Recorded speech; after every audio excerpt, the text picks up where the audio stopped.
Binomial डिस्ट्रीब्युशनमधील 8.1 एक्झाममधील काही exam बघितलेले आहेत. तर आज आपण त्यामधील काही एक्झाम बघणार आहोत. म्हणजेच क्वेश्चन नंबर 9, क्वेश्चन नंबर 10 आणि क्वेश्चन नंबर लास्ट जो आहे 12 तो आपण आज बघणार आहोत. तर क्वेश्चन नंबर 9 काय आहे तर बघा. In a box of floppy disk it is known that 95% will work. A sample of 3 of the discs is selected at random. Find probability that first none, second one, third two, and fourth all 3 of the sample will work. Okay. आता या ठिकाणी floppy डिस्कचं meaning काय तर floppy disk म्हणजेच काय तर आपल्या सुरुवातीला एकदम स्टार्टिंग ज्यावेळेला आपले कम्प्युटर आले त्यावेळेला फ्लॉपी डिस्क अशा एक डिस्क मिळायच्या. त्याचा आकार असा या शेपमध्ये आकार असायचा. ठीक आहे. मग ह्या ज्या डिस्क आहेत या डिस्कमध्ये आपण काहीही व्हिडिओ काहीही आपण डॉक्युमेंट सेव्ह करून ठेवत होतो आणि ते जे फ्लॉपी डिस्क आहे ते 144 KB किंवा 150 KB अशा KB त्या सगळ्या डिस्क असायच्या. ठीक आहे. आणि त्यानंतर मग त्यामध्ये मग रिन्युएशन होत गेली आणि त्यानंतर मग CD म्हणा किंवा DVD नंतर पेनड्राईव्ह अशा वेगवेगळ्या प्रकारच्या हे आले. तर त्यामध्ये आपल्याला स्पेस हा किंवा स्टोरेज करून ठेवण्यासाठी आपल्याला जास्त त्यामध्ये स्पेस मिळाला. मग ते MB मध्ये होत्या. नंतर मग DVD ही GB मध्ये आली. पेनड्राईव्ह त्यामध्ये पण भरपूर आपण डॉक्युमेंट किंवा भरपूर फोटो असतील काही असेल भरपूर आपण त्यामध्ये सेव्ह करून ठेवतो. पिक्चर असतील काही. ठीक आहे. मग अशा ह्या फ्लॉपी डिस्क ज्या आहे त्यावर डिपेंड हा क्वेश्चन आहे. ठीक आहे. मग या ठिकाणी आपल्याला सांगितलंय काय तर एका बॉक्समध्ये फ्लॉपी डिस्क आहेत. ठीक आहे. मग त्या किती आहेत असं काही मेन्शन केलं नाही. भरपूर त्या ठिकाणी त्या डिस्क असणार त्या एका बॉक्समध्ये. And it is known that 95% will work. आणि या सगळ्या ज्या फ्लॉपी डिस्क आहेत त्यामधील ज्या चालू असतील डिस्क चांगल्या ज्या असतील त्यांची वर्क करण्यासाठीची प्रॉबिलिटी काय आहे तर 95%. त्यातल्या 95% फ्लॉपी डिस्क ज्या आहेत त्या वर्क करतात. ओके. आपला पुढे आपल्याला काय सांगितलं आहे तर a sample of 3 of the disc are selected at random. मग त्या बॉक्समधील एकूण सगळ्या फ्लॉपी डिस्क पैकी आपण 3 डिस्क ज्या आहेत त्या आपण सिलेक्ट करणार आहोत. पण रँडमली सिलेक्ट करणार आहोत एका पाठोपाठ एक. बरोबर आहे. मग त्या आपण ज्या 3 फ्लॉपी डिस्क सिलेक्ट करणार आहोत त्यावर डिपेंड असा क्वेश्चन आहे की find the probability that none of floppy disk will work. मग त्यापैकी एकही फ्लॉपी डिस्क जी आहे ती वर्क करत नाही. ओके. सेकंड आहे 1 फ्लॉपी डिस्क विल वर्क. ठीक आहे. मग त्या 3 फ्लॉपी डिस्क पैकी एक फ्लॉपी डिस्क वर्क करते बाकी 2 वर्क करत नाही. थर्ड आहे 2 फ्लॉपी डिस्क विल वर्क. म्हणजे 3 पैकी 2 वर्क करतात 1 वर्क करत नाही असा हा थर्ड क्वेश्चन आहे. आणि त्यामध्ये फोर्थ क्वेश्चन असा आहे की all 3 of the sample will work. म्हणजे 3 डिस्क आपण सिलेक्ट करणार आहोत तर तिन्ही डिस्क वर्क करतात हे फोर्थ नंबरचा क्वेश्चन आहे. ओके. सो आता आपण PQ याचे व्हॅल्यूज फाइंड करूया. N आपल्याला ऑलरेडी दिलेला आहे. N म्हणजेच काय आपण जे सिलेक्शन करणार आहोत तो जो आहे त्याला आपण N म्हणतो. ठीक आहे. तर बघा आता स्टार्टिंगला आपण N लिहूयात. त्यानंतर आपण रँडम एक्सपेरिमेंट जो आहे रँडम व्हेरिएबल तो आपण लिहूयात. तर बघा सोल्युशन मध्ये N इक्वल टू N किती आहे 3. हा जो N आहे याला कॉलम करायचा कारण आपल्याला तो N लागणार आहे. त्यानंतर रँडम व्हेरिएबल या ठिकाणी काय आहे तर नंबर ऑफ फ्लॉपी डिस्क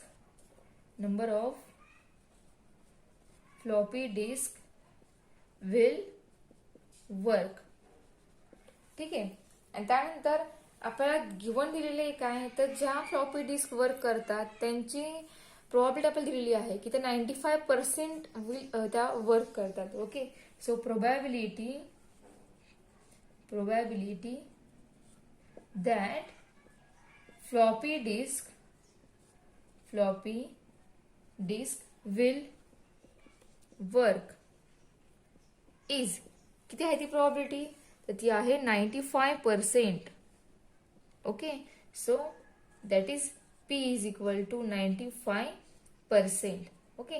आणि जी दिलेली प्रोबॅबिलिटी पर्सेंट मध्ये दिलेली आहे ती पर्सेंटच्या आपल्याला कन्व्हर्जन सिम्पल मध्ये करावं लागणार आहे. ठीक आहे. तर आपल्याला करूया कन्व्हर्जन. तर कन्व्हर्जन कसं करायचं तर 95/100.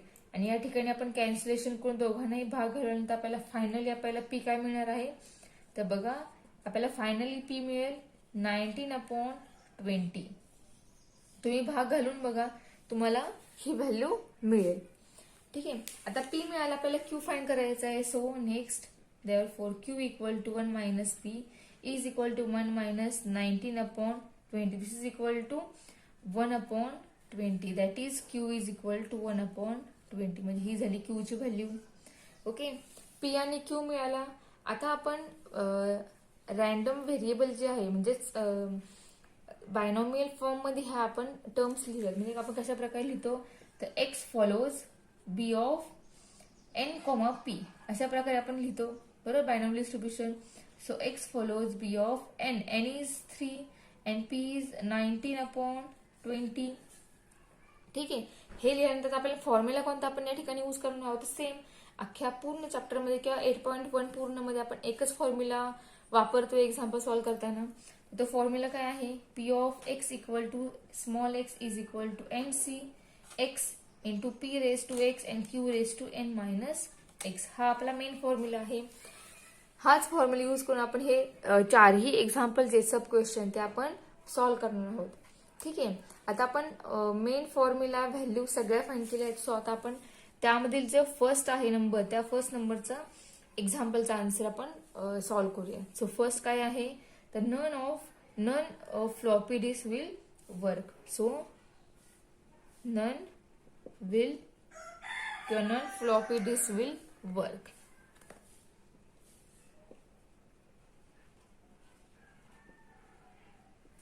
Disk will work. ठीक आहे, कोणतीच फ्लॉपी डिस्क वर्क करत नाही तीन पैकी. आपण 3 सिलेक्ट करतोय फक्त, त्यामुळे बाकीचे आपण डिस्क बघणार नाही. फक्त 3 ज्या सिलेक्ट करतोय त्यापैकी एकही डिस्क वर्क करत नाहीये. मग त्यासाठीची प्रॉबिलिटी काय येईल ते आपल्याला फाइंड करायची. सो आता या ठिकाणी काय येईल एकही फ्लॉपी डिस्क वर्क करत नाही म्हणजे या ठिकाणी एक्स हा 0 असणार आहे बरोबर. And this is equal to formula कसा होईल आपला एन किती आपला 3c x0 p value of p is 19/20 bracket raised to x means 0 and next q means 1/20 bracket raised to n minus x means 3 minus 0 is equal to 3c0. याचा answer हे combination या कॉम्बिनेशनचा answer हे 1 येतं. ठीक आहे, तुम्ही prove करून बघा सॉल्व्ह करून बघा. आपल्याकडे फॉर्म्युला आहे कॉम्बिनेशन स्टार्टिंगला सुद्धा मी या टाईप तुम्हाला एक्झाम्पल सॉल्व्ह करून दिलेलं आहे. जरी येत नसेल तर 11th मध्ये तुम्हाला परम्युटेशन कॉम्बिनेशन हा चॅप्टर झालेला आहे. तुम्ही तो चॅप्टर एकदा रिवाइज करा, त्यामधले फॉर्म्युले बघा, तुम्हाला लगेच ह्याचं आन्सर हे आपण कशा प्रकारे केलं पाहिजे हे तुम्हाला समजेल. ठीक आहे, so 19/20 bracket raise to 0 answer is 1 into 1/22 bracket raise to 3 म्हणजे काय 1/20 ब्रॅकेट क्यूब म्हणजे आपल्याला आन्सर काय मिळालं 1/20 रेस टू क्यूब. हे मिळालं आपल्याला probability when none of floppy disk will work. Okay, ठीक आहे, फर्स्ट एक्झाम्पलचा आन्सर कम्प्लीट झालेला आहे फर्स्ट क्वेश्चनचा. आता आपण सेकंड बघूयात. सेकंड काय आहे 1 फ्लॉपी डिस्क विल वर्क. आता एक फ्लॉपी डिस्क वर्क करताना साठीची प्रॉबिलिटी आपल्याला काय मिळेल हे आपल्याला फाइंड करायचे. So 1 will work. So P of x, x किती येणार आहे या ठिकाणी 1 येणार आहे. ओके, तर फॉर्म्युलामध्ये व्हॅल्यू पुट करूयात इज इक्वल टू x1 आहे आणि आपला n किती आहे 3 आहे. So 3c1 into p, p means 19/20 bracket raise to x means bracket raise to 1 and 1/20 bracket raise to n minus x means 3 minus 2. 3c1 solve करा, तुम्हाला answer मिळणार आहे 3. ठीक आहे, into 19/20 raise to 1 means 19/20 into 1/20 raise to 3 minus 2 means 1/20 3 minus 2 1. ठीक आहे, हा index 1 झाला आणि आपण 1/20 शिल्लक राहिलं. सो नेक्स्ट स्टेप बघा 3 इंटू ब्रॅकेट 19/20 इंटू 20 काय होणार या ठिकाणी 20चा स्क्वेअर होईल बरोबर आहे. म्हणजे आपल्याला या ठिकाणी आन्सर काय मिळालं बघा तर 3c1 आहे इथे 1 आहे 3 मायनस या ठिकाणी 1 होणार 2 नाही चुकून 2 झालं. इथे आपला x 1 आहे त्यामुळे इथे आपण 3 मधून 1च मायनस करणार म्हणजे या ठिकाणी 1/20 ब्रॅकेट स्क्वेअर होईल म्हणजेच 19/20 into 1/20 bracket square means 1/20 square आणि 20 स्क्वेअर इंटू दिस 20. बघा मी पुन्हा एकदा ही टर्म लिहिते.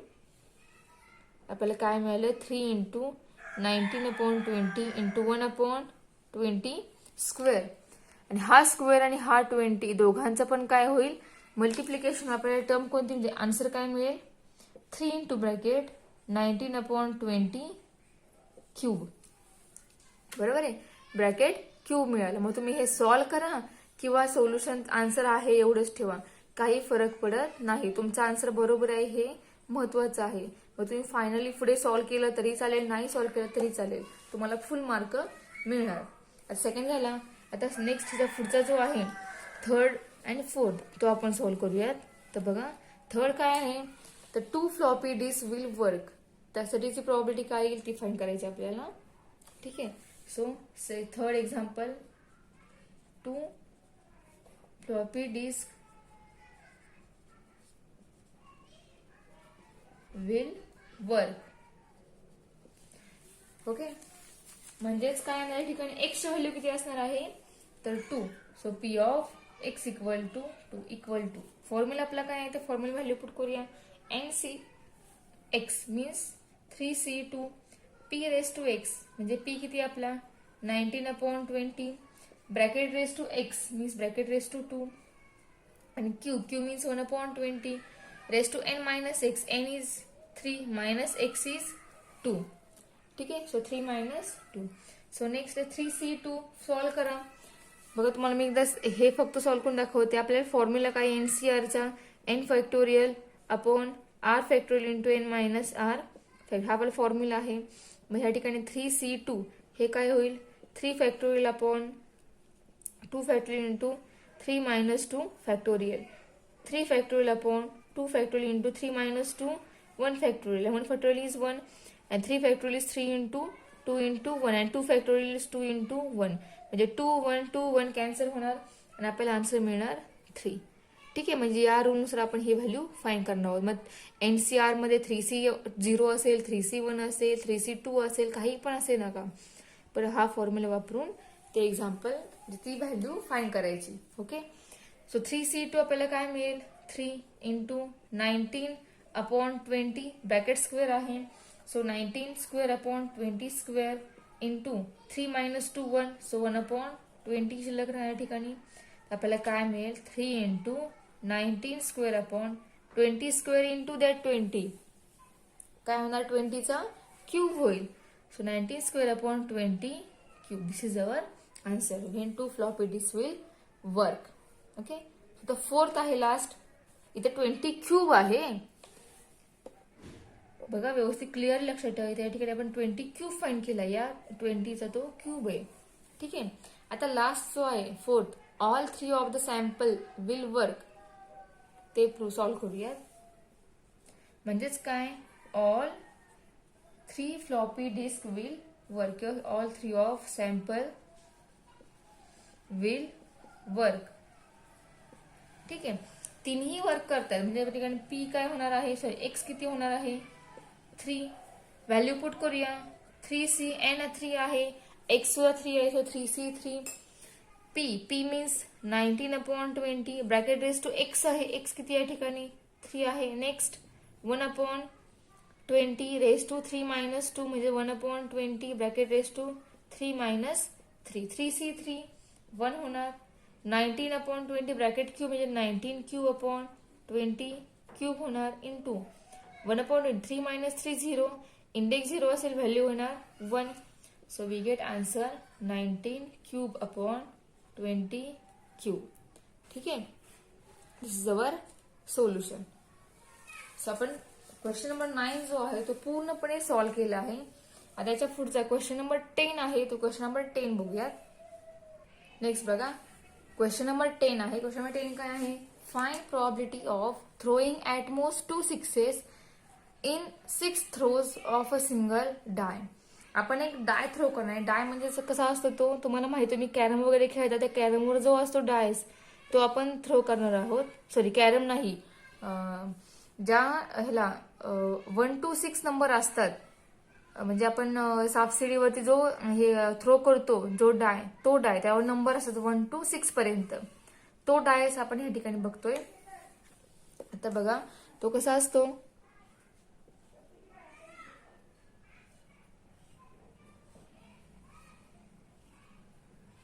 ठीक आहे, अशा प्रकारे तो असतो.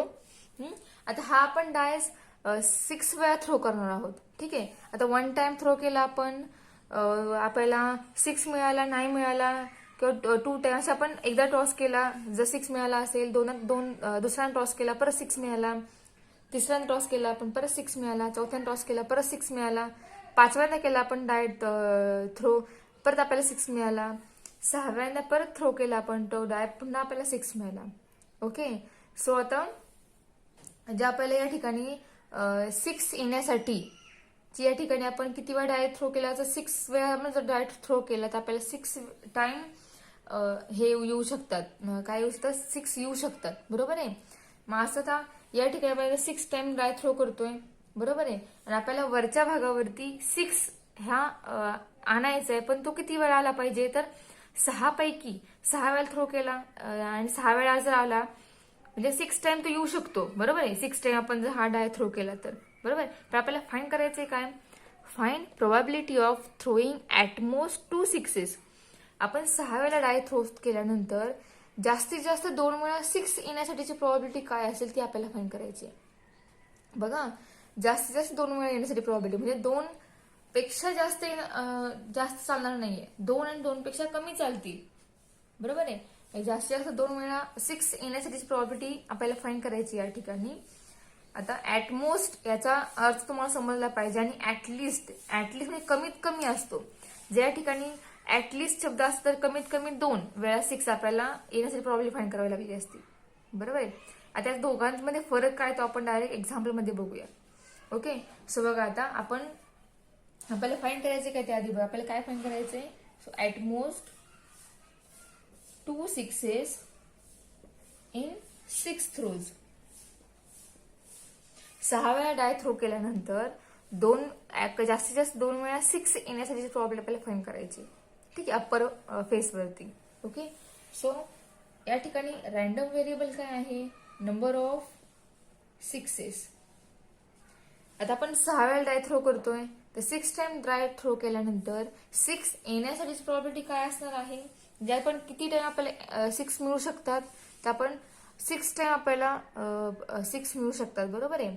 मग आता डाय थ्रो केला तर आपल्याला पॉसिबल आउटकम काय मिळतात, तर 0 मिळतो, 1 2 3 4 5 6 हे आपले पॉसिबल आउटकम झाले. आपण डाय थ्रो केल्यानंतर आपल्याला जे पॉसिबल आउटकम आहे ते पॉसिबल आउटकम हे मिळणार आहेत. बरोबर आहे. आणि या ठिकाणी आपण डाय थ्रो केल्यानंतर आपल्याला आपल्याला जे 6 मिळणार आहेत, नंबर ऑफ 6s, ते आपल्याला 6 टाइम मिळू शकतात. म्हणजे या ठिकाणी n झाला 6. बरोबर आहे. 6 काय हा झाला n, तर आपण 6 टाइम डाय थ्रो करतोय म्हणजे आपल्याला 6 टाइम 6 मिळू शकतात. ओके, सो या ठिकाणी n 6 झाला आणि नंबर ऑफ 6s जो आहे जेव्हा आपण n हा 6 लिहिला. ठीक आहे. सो आता पी म्हणजेच काय, सक्सेससाठी प्रोबॅबिलिटी असते. So P of success is equal to probability of getting 6. 6 मिळाला की तो झाला सक्सेस, 6 मिळाला नाही तो झाला फेलर. ठीक आहे. सो आता प्रोबॅबिलिटी ऑफ गेटिंग 6, आपल्याला 6 मिळते त्यासाठी प्रोबॅबिलिटी किती असणार आहे, तर बघा P इज इक्वल टू एकूण आपल्याला आउटकम किती पॉसिबल आउटकम एकूण आहेत 6. बरोबर आहे. आणि त्यामध्ये 6 आपल्याला मिळू शकतात. म्हणजे त्यामध्ये प्रोबॅबिलिटी ऑफ गेटिंग 6 ते किती झाले, 6 मिळण्यासाठी ते किती झाले, 1 झाले. बरोबर आहे. म्हणजे 6 असतानाची सक्सेस मध्ये 6 मिळाला त्या ठिकाणी नंबर किती आला, 1, म्हणजे P झाला 1/6. ठीक आहे. म्हणजे या x वरून आपण हे फाइंड केलेलं आहे. ओके, सो पुन्हा एकदा काळजीपूर्वक लक्ष देऊन बघा काय आपण कसं फाइंड केलं ते. प्रोबॅबिलिटी ऑफ गेटिंग 6, बघा आपण डाय थ्रो केला. ठीक आहे. मग आपल्याला नंबर पॉसिबल आउटकम काय मिळाले, 0 1 2 3 4 5 6. मग त्यामध्ये इथं बघा, इथं आहे का 6, नाही. इथं आहे का 6, नाही. इथं आहे का 6, नाही. इथं आहे का, नाही. इथं आहे का, नाही. इथं आहे का, नाही. इथं आहे का, आहे. किती वेळा आहे, एकदा आहे. त्याचा 1 या ठिकाणी आला. आणि अपॉन एकूण टोटल किती पॉसिबल आउटकम आहे, तर 6, तो अपॉन 6 झाला. म्हणजे P झाला 1/6. ठीक आहे. एकदा 6 मिळण्यासाठी प्रोबॅबिलिटी झाली ही. आता P मिळाला, आता Q फाइंड करायचं. सो Q काय येईल, Q equal to 1 minus P. This is equal to 1 minus 1 upon 6. We get 1 upon 6 means 5 upon 6. So P झाला 1 upon 6 and Q झाला 5 upon 6. ओके, दोन्ही व्हॅल्यू फाइंड झाल्या. आता आपण ऍक्च्युअल आन्सर फाइंड करूया आपलं. ठीक आहे, आता बायनॉमियल डिस्ट्रीब्युशन या ठिकाणी ठेवूयात आपण. So x follows b of n, p. That is x follows b of n. n या ठिकाणी किती आहे आपला 6 आणि p 1 upon 6. ठीक आहे, आता आपण आन्सर फाइंड करूया. आपल्याला काय फाइंड करायचे बघा. आपला क्वेश्चन आहे at most 2 6s in 6 throws. जास्तीत जास्त 2 वेळा 6 येण्यासाठी प्रॉब्लेम फाइंड करायचे 6 थ्रो मध्ये. म्हणजेच p of x is less than or equal to 2. जास्तीत जास्त 2 आणि 2 चालतील पण 2 पेक्षा जास्त नंबर चालणार नाहीत. Okay, so this is equal to, म्हणजे बघा ह्या टाईपचा क्वेश्चन आपण कसं सॉल्व्ह करतो तर बघा, तुम्हाला सांगायचं विसरलं, ऍट मोस्ट 2 बरोबर आहे. म्हणजे आपण ह्या वेळी फाइंड करतो आणि ऍटलिस्ट म्हणजे कमीत कमी 2, म्हणजे p ऑफ x कमीत कमी 2 म्हणजे आता 2 कडे लेस दॅन साइन येणार. बरोबर आहे, कमीत कमी 2 चालतील किंवा 2 पण इक्वल चालतील पण 2 पेक्षा अजून कमी नंबर या ठिकाणी चालणार नाहीत. ठीक आहे, मग ऍटलिस्ट ऍसमोस्ट ह्या दोघांमध्ये खूप फरक आहे. ठीक आहे, आता इथे बघा जास्तीत जास्त 2 पेक्षा कमी चालतील, 2 पेक्षा जास्त चालणार नाही. 2 पेक्षा कमी कोणते आउटकम आहे तर 0, 1 आणि 2. मग ते आपण नंबर या ठिकाणी लिहूयात. So p of x equal to 0 plus p of x equal to 1 plus p of x equal to 2. 2च्या पुढे चालणार नाही. आता प्रत्येकासाठी आपण सॉल्व्ह करूयात. तर आपला फॉर्म्युला आहे NC 0, म्हणजेच n किती या ठिकाणी आहे 6C0 इंटू p आहे 1 अपॉन 6 रेस टू x किती आहे या ठिकाणी 0 इंटू q आहे 5 upon 6 raise to n minus n किती आहे 6 minus 0 plus next number 6C1 into p 1 upon 6 raise to 1 into 5/6 raise to 6 minus 1 plus x equal to 2 में 6C2 1 upon 6 raise to 2 and 5 upon 6 raise to 6 minus 2. ठीक आहे, आपण हे तिघांमध्ये value फॉर्म्युलामध्ये value put केल्या. So next 6C0 means 1 upon 6 raise to 0 means 1 and 5 upon 6 raise to 6 म्हणजे 5 upon 6 bracket raise to 6 येणार प्लस 6C1 मीन्स हे 6 येणार into 1 upon 6 raise to 1 means 1 upon 6 येणार and 5/6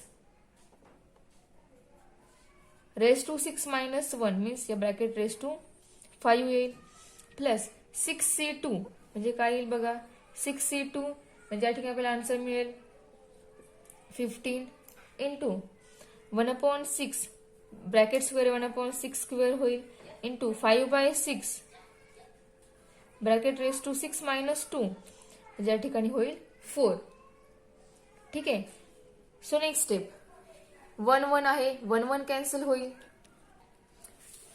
इंटू 5 अपॉन 6 ब्रॅकेट 6 शिल्लक राहील plus 6 हे दोन्ही 6 कॅन्सल होतील आणि ते शिल्लक राहणार 5/6 bracket raise to 5 plus 15 into 1 upon 6 square हे होईल 15 अपॉन 6 स्क्वेअर आणि याला मल्टिप्लाय होणार आहे या ठिकाणी 5 अपॉन 6 ब्रॅकेट रेस टू 4.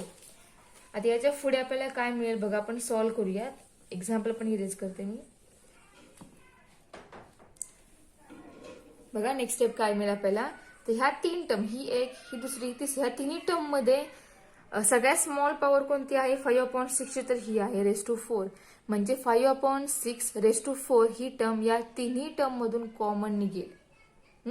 तर कॉमन निघाल्यानंतर राहणार आहे काय बघा 5 upon 6 bracket raise to 4 into ब्रॅकेटमध्ये काय येईल बघा ही एक टर्म आहे ही एक टर्म आहे आणि ही एक टर्म. या 3 टर्म मध्ये ही टर्म कॉमन आहे बरोबर आहे 5 अपॉन 6 पण रेस टू पॉवर या ठिकाणी सगळ्यात लहान पॉवर 4 आहे. सगळ्यात लहान पॉवर आहे ती पूर्ण ह्याच्यामधून कॉमन निघेल. कॉमन काढली शिल्लक राहिलं बघा 6 पॉवर 6 मधून पॉवर 4 कॉमन निघाले, शिल्लक राहणार या ठिकाणी 5/6 बघा, ब्रॅकेट रेस टू किती शिल्लक राहील, 2 शिल्लक राहतील. ठीक आहे. Plus next term raise to 5 आहेत, 4 कॉमन आले, सो 5/6 ब्रॅकेट रेस टू 1 शिल्लक राहील. प्लस नेक्स्ट टर्म बघा आता इथे 15/6 स्क्वेअर, 5/6 रेस टू 4 पूर्ण कॉमन आला, म्हणजे इथे शिल्लक राहील 15/6 स्क्वेअर. ठीक आहे. हे टर्म शिल्लक राहिल्या. तर बघा या ठिकाणी ही टर्म शिल्लक राहील. इथे बघा 5/6 ब्रॅकेट रेस टू 4 येईल, आणि ब्रॅकेटमध्ये 5/6 स्क्वेअर येईल, प्लस इथे 5/6 आहे, म्हणजे या ठिकाणी 6 स्क्वेअर पाहिजे, तिघांचा बेस कॉमन राहील, म्हणजे आपल्याला या टर्मला 6 ने मल्टिप्लाय करावं लागेल, म्हणजे 6 × 5/6 × 6 स्क्वेअर येईल, प्लस 15/6 स्क्वेअर. बघा इथे आपण 6 ने मल्टिप्लाय केले मिडल टर्म, तिघांचाही बेस जो आहे तो सेम झाला. So 5/6 bracket raise to 4 into bracket 5 square 25, 5 गुणिले 6 30 प्लस 15. ओके. आणि आपण 6 स्क्वेअर कॉमन बेस तर झालेला आहे सगळ्यांचा. ठीक आहे. सो आता 5/6 ब्रॅकेट रेस टू 4 इंटू या तिघांची ऍडिशन ती येईल 70/6 स्क्वेअर येणार 36 येईल. ठीक आहे. या दोघांनी तुम्ही जर भाग घालवला तर आपल्याला आन्सर काय मिळेल, 5/6 ब्रॅकेट रेस टू 4 इंटू 35/18. ठीक आहे. आणि हे झालं आपल्या एक्झाम्पलचं सोल्युशन. ओके. आता यातलाच 12 नंबरचा क्वेश्चन आहे लास्ट, तो फक्त बघूया आता. क्वेश्चन नंबर 10 काय आहे, 12 काय आहे ते बघा. Given that x follows b of n, p and first if n equal to 10 p equal 0.4 find e of x and variance of x. आपल्याला n दिला आहे, p दिला आहे, आपल्याला e of x and variance of x find करायचा आहे. आता e of x चा जो फॉर्म्युला आहे त्यामध्ये p आणि q व्हेरियन्स ऑफ x चा फॉर्म्युला, त्यामध्ये p आणि q या दोघांची आपल्याला व्हॅल्यू लागणार आहे. आता गिव्हन टर्म्स मध्ये आपल्याला फक्त n आणि p ह्या दोन व्हॅल्यू दिलेल्या आहेत. सो आता आपल्याला p वरून q फाइंड करावं लागेल, त्यानंतर आपण e of x आणि व्हेरियन्स ऑफ x फाइंड करूयात. सो आपल्याला बघा e of x फाइंड करायचं, व्हेरियन्स ऑफ x फाइंड करायचं आहे. गिव्हन काय दिले बघा, given n equal to 10, p equal to 0.4, therefore q equal to 1 minus p is equal to 1 minus 0.4. This is equal to 1 minus 0.4 means 1 minus 4/10. ठीक आहे. आणि याचं सबस्ट्रॅक्शन आपल्याला या ठिकाणी मिळणार आहे 6/10 means 0.6. therefore q equal to 0.6. q मिळाला. आता n, p, q या तिघांची व्हॅल्यू मिळाल्या आहेत. आपण e of x चा फॉर्म्युला लिहूया. We know that e of x is equal to, formula काय आहे, n इंटू p equal to n, value of n is 10 इंटू value of p is 0.4. This equal to 10 into 0.4 means 4/10. 10 get cancel, we get 4. म्हणजे e of x मिळाला 4. ठीक आहे. आता variance of x find करूया. So variance of x equal to n p q हा आहे variance of x चा formula. Equal to n, value of n is 10, value of p is 0.4 into value of q is 0.6. This equal to 10 into 0.4 means 4/10, 0.6 means 6/10. एक 10 cancel होईल, 4 into 6 multiplication होईल, त्याला 10 चा point जो आहे तो वरती ऍडजस्ट होईल. म्हणजे आपल्याला या ठिकाणी total variance of x answer मिळेल. बघा त्याआधी आपल्याला आन्सर मिळेल 12/5 हे मिळेल. भाग वगैरे गेल्यानंतर आपल्याला ही व्हॅल्यू शिल्लक राहणार आहे. आणि याला परत या ठिकाणी याचं पूर्ण आन्सर जर 5 ने पण 12 ला भाग घालवला तर आपल्या पॉईंट मध्ये आन्सर येईल, आणि ते आन्सर येणार आहे 2.4. ठीक आहे. हे झालं व्हेरियन्स ऑफ एक्स आणि ई ऑफ एक्स. ठीक आहे. आज जर तुम्हाला स्टँडर्ड डिव्हिजन फाइंड करायला सांगितलं तर फक्त या व्हेरियन्स ऑफ एक्सचं रूट फाइंड करायचं. म्हणजे व्हेरियन्स ऑफ एक्सला रूट घातलं की तो झाला आपला स्टँडर्ड डिव्हिएशन ऑफ एक्स. ठीक आहे. सो हे फर्स्ट झालं एक्झाम्पल. यातलं सेकंड एक्झाम्पल अजून एक आहे ते सॉल्व्ह करूयात. बघा ह्या एक्झाम्पलसाठी फक्त तुमचे हे फॉर्म्युले पार्ट असणं महत्वाचं आहे. हे तुम्हाला फॉर्म्युले माहिती असतील तुम्ही एक्झाम्पलमध्ये कोणती व्हॅल्यू दिली असेल तुम्ही दुसऱ्या व्हॅल्यू फाइंड करून एक्झाम्पलचं सोल्युशन फाइंड करू शकता. सो हे झालं फर्स्ट एक्झाम्पल.